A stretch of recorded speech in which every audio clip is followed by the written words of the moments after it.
Murder के नेकरी झमेला अभियुक्तर घरे भंगारुजा करबार उतारू निया लगेई आंखी देवार संगे मृतक मलाधि के बिल अभियुक्तर घर आघाड़े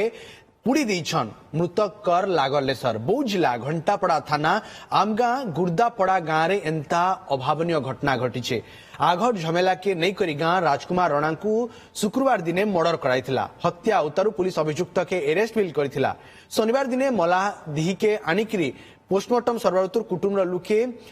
तांकु दिया जाइथिला इता के नेकरी झमेला देखाइथिला राजकुमार रणांकर कुटुंब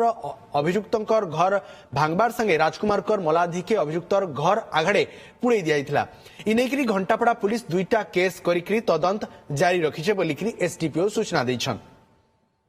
हमर घर द्वार सब आंखी दैछन से जगह रे सब संस्कार करिछन आ जिते थिला घर रे जिनिस पत्र सब भांगी रुचि देछंती आ मोर बापार गाड़ी के जाली देछन आ मोर बड़ भाई गाड़ी भी जाली देछन हमके न्याय दरकार इमाने सब मिसे राम घर को भांगी रुचि चुरमार करी जाली देछन और से जगह रे सब संस्कार करिजन हमके न्याय देबु नया। गत अगस्त मास 2 तारिख दिन आमको गोटे हत्या अभियोग आसला घंटापड़ा पीएस अंडर आंब गाँव में तो ताकू नहीं आम सांगे सांगे गोटे एफआईआर रजिस्ट्रेशन करूँ एफआईआर रजिस्ट्रेशन कलापर आम